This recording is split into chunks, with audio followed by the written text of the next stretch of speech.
In this video, we're going to be looking at some generalizations or stereotypes about various Bible translations, but also we're going to talk about how we respond when people criticize our own preferred Bible translation.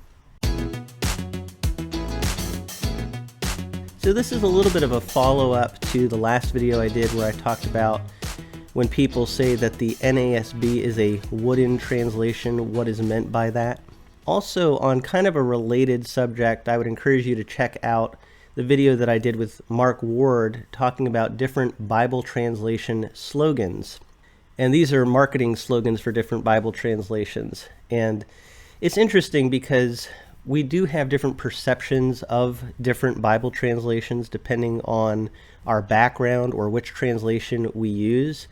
And you will hear online, if you're in different groups or you're talking to different people, people will make generalizations about different Bible translations. So I want to talk about that first in this video. I have several different Bible translations that I want to look at quickly and just talk about the generalizations or stereotypes that we hear about them. But then I also want to think about our response when people criticize and how we interact on the issue of Bible translations. So let's look at some of these. The first one that I have is the King James Version. The King James Version, I think the general stereotype about it, of course, people say a lot of things about the King James Version, but the thing that I hear in different ways, in so many words, is that it's hard to understand. That's kind of the general stereotype or view that people have about the King James. If they're people that don't read it themselves, a lot of times they'll just say, well, the King James, it's hard to understand. Maybe they tried to read it and they found it to be hard to understand. Now, people who use the King James a lot will sometimes have a hard time with this. They'll say, well, I read the King James all the time. I don't find it that hard to understand. Now, I'm just going to say, I think a lot of people know this, but in case you don't, I grew up with the King James Version. So all the way growing up through college years, I use the King James, and I don't actually find it that hard to understand myself. But what you're going to see about all of these generalizations or stereotypes is that there is some level of truth in each of them. And the reality is the King James Version is hard for a lot of people to understand. Mark Ward on his channel talks a lot about the King James Version and how difficult it is for people in contemporary settings to understand the King James Version, not only because of words that are obsolete or words that you don't really know what they mean, but an even bigger issue are words that we still use today, but we have a different meaning for them today. So when you're reading the King James Version, you don't even realize that what you're reading has a different meaning than what you're perceiving when you read the words. So there is some truth in that. However, you can get used to reading the King James Version. A lot of people can, at least. A lot of people, if they took the time to read it regularly, could get used to reading it. It's not impossible to understand for a vast majority of people who are good readers. If you are a good reader, you probably, with enough time, could learn to understand the King James pretty well. All right, the second stereotype is the English Standard Version. Now, what do you think is the thing that people say about the English Standard Version? What comes to your mind? The one thing that I hear about it is that it uses Yoda speak, and I think that's a really funny one. Yoda, of course, if you're familiar with that character from Star Wars, puts words out of order and speaks in kind of backwards language a lot. So, for example, in the ESV, you will see phrases like, fear not, for I am with you. We don't usually in English say, fear not. We'll just say, don't be afraid. Do not fear. So, fear not is backwards. One thing that I've said about this before, though, that I think is just an interesting thing to think about is that sometimes it's actually a rhetorical device to put words in a certain order. So I think about that iconic phrase in American history, ask not what your country can do for you, but what you can do for your country. Nobody accused Kennedy of using Yoda speak when he said, ask not. It's just really a rhetorical device or a poetic way of speaking. So I think to some degree that's what you're getting in the ESV. But the stereotype is that it is Yoda speak. And then another thing about the ESV that some people will say is they perceive it as the Reformed translation, or people will jokingly call it the Elect Standard Version. And I think that has to do with its publisher and the background. From what I understand, its original ties. However, if you actually read the translation itself, it's really just a solid Bible translation. Yes, it is more evangelical in its leanings, but overall I wouldn't say it's strictly a Reformed translation. But those are some of the stereotypes about the ESV. The Christian Standard Bible is the next one. The main thing I hear about this, if there is any stereotype, is that it is a Southern Baptist translation. And again, that has some truth in it because it was, from what I understand, produced by Lifeway, the publisher from the Southern Baptists. However, in its original development, there were various denominations that were involved in creating the Christian Standard Bible translation. So, strictly speaking, it really is not a Southern Baptist translation. If you read it, you'll see that it's actually just a really good, solid translation. And especially in its present form, the Christian Standard Bible, I really don't see anything that sounds to me like it's denominationally biased. The fourth translation is the New American Standard Bible, which is what I covered in the previous video. The stereotype about that translation is that it is a wooden translation. And by wooden, this means basically that when you're going from one language into another, if you are too rigidly following the original language, it can sound awkward in English. So there are places where the New American Standard Bible uses phrases that just aren't the way we normally put things in English, and so it can sound a little bit out of place or stilted, especially if you're expecting it to sound like regular written English. Now, I do want to say something about this. While the NASB is stereotyped as being wooden, we have to acknowledge that any translation that is more on that literal side of things can have some woodenness to it. And I would say the New King James also could be considered a more wooden translation in certain ways. And that's coming from someone who, I love the New King James very much. I didn't really think about it when I read the New King James all the time that it was wooden, but yes, when you compare the New King James to other translations like the New International Version or the Christian Standard Bible, which speak in very natural English, compared to that, the New King James Version definitely has some phraseology that is wooden, and that is certainly true with the New American Standard Bible. You will see places where it has word order or phrases that just don't sound like normal English. Now, the point that I made in that video is that's not always a bad thing. There actually can be a strength to that approach. But anyway, that's the generalization, particularly leveled toward the NASB, is that it is a wooden translation. Next is the NIV. The generalization or stereotype about the NIV, maybe you can guess what it is something that I definitely get this sentiment put out there a lot whenever I talk about the NIV, and I'm going to probably see it in the comment section of this video. But the stereotype is that the New International Version is liberal, or sometimes people will say politically correct or something like that.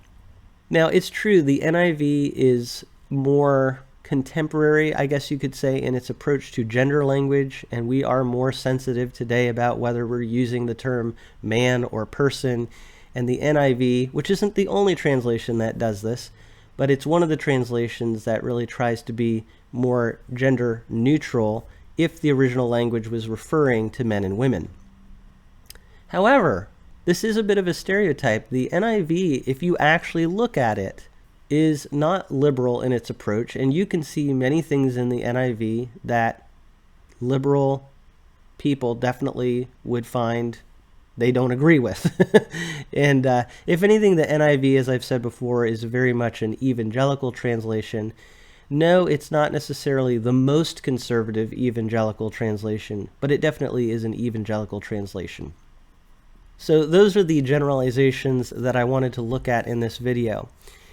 So I want to go on here and start talking about how we respond when people say something about our preferred translation or maybe criticize it to some degree. And one of the complaints that I hear, and I understand this sentiment that people have, is it's really annoying when people make a generalization about our preferred translation. That can be really frustrating when we hear someone say something, especially if they're just repeating a stereotype that they've heard from somewhere else, but they haven't read it. I want to say for the record that I actually read these different Bible translations. I've read through all the ones that I'm talking about in this video, and so I think it's important to make informed assessments about different translations. If you're going to say something about a translation, make sure that you actually take the time to at least read some of it. Read a good amount of it so that you really understand what that translation is about, that you understand the philosophy of that translation, and that you really thoroughly have examined it. So we should be careful about making stereotypes about translations that we're just repeating from what we've heard. Instead, we need to make sure that we are making informed assessments based on our own study and actually reading these different translations ourselves. But what I really want to get to here is, how do we respond to when people criticize our preferred translation? Particularly, why is it hard for us to see what other people see when they look at the translation that we like? And the first reason is actually pretty straightforward. It's that we love a particular translation. That's the first thing, is our love for a particular translation, our affinity for that translation.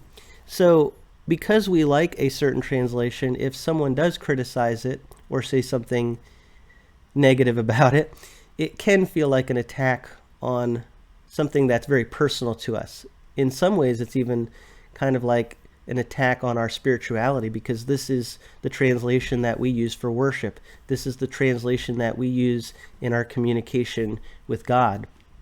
And so it's hard when someone says something. If you use the King James all the time and then someone says something negative about it, that can feel very like a personal attack. So we do need to be very careful about the way that we talk about different Bible translations, and that goes in every direction. Whatever translation you use, remember that if you're very harsh about another person's translation, that can really sound to them like you're attacking their spirituality. So we do need to be more gracious about how we talk about different Bible translations. But the second reason it can be hard for us to see what other people see when they're criticizing is, what is it that we're used to? If we're used to a certain translation, then it's hard to see things from a different perspective. The way that I would illustrate what I'm saying here is to think about a person who comes from another country, and let's say that they're your friend. They learn English and they speak English to you, but it's not perfect English. It's not the English you're normally used to hearing, but you do totally understand them because they are speaking English and they're your friend. And the more you listen to them, the more you get used to hearing them. And it starts to sound very normal to you because this is the person that you've been talking to a lot and you've heard them a lot. So you really get used to the way that they communicate. And I think the same is true with Bible translation. If you read a Bible translation a lot, you're going to get used to it. And so if you compare that translation to other translations, it's hard to see things from an objective point of view because you're used to something. I think that happens a lot. It happened to me. I used the King James growing up. When I went to the New King James, it sounded so contemporary, so modern, and it didn't sound stilted to me. But then when you compare the New King James to something like the Christian Standard Bible, you can see, yeah, the Christian Standard Bible is much more smooth, clear, typical English that we use today. In the New King James Version is not your typical English, at least in certain ways. But you can really only see that when you compare and begin to kind of look from the outside rather than what you're used to. So those are the two reasons I think it's hard for us to listen to criticism. One is because we care about a certain translation, it's important to us, we have a personal affinity to it, so we can feel very defensive when someone criticizes. And then the other thing is that we're used to it. And so we don't hear things the same way that other people hear it because they may be used to something else. So in all of this, the two things that I just want to encourage us with is, number one, be careful about attacking people, attacking other translations. It's okay to make assessments. As I've been saying, you can make an informed assessment about a certain translation, and that's what I try to do on my channel. As a matter of fact, as we talk about the differences of translations, it's okay to even joke about those differences, and sometimes I see that online, and I actually think that's healthy if we do it in the right way. It's good to laugh at ourselves and not take ourselves too seriously. So when it comes to Bible translations, sometimes people will put up charts where they talk about the different translations, and sometimes there's humor in that. And I think that can actually be a good thing. But let's be careful about how we talk about these things. We want to be gracious. We don't want to be attacking. But also, when it comes to people assessing things, we don't want to be overly defensive.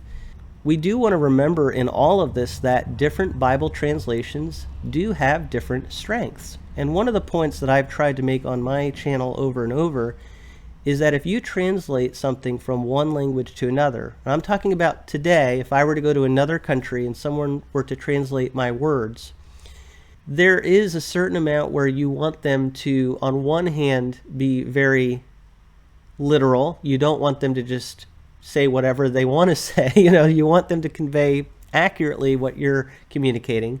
But there are some things that can get lost in translation, and you want to make sure that they're communicating clearly in the receptor language. So for that reason, I think when it comes to Bible translation, it's really good to think about having one translation that you use that is very literal, and another translation that is more dynamic or less literal. And by having both translations, I really think you get the best of both worlds, and you most clearly understand what the biblical writers intended, as best you can from one language to another. All right, I've talked about a lot in this video. I think that's enough. I'd love to hear your thoughts on all of this. What are some stereotypes that you've heard? Have you learned anything by looking at different Bible translations, listening to different people? What are some things that you're learning about Bibles and Bible translation? Let me know in the comments what you think. But thank you so much for taking some time to listen to some of my thoughts on this subject, brought to you from A Frisch Perspective.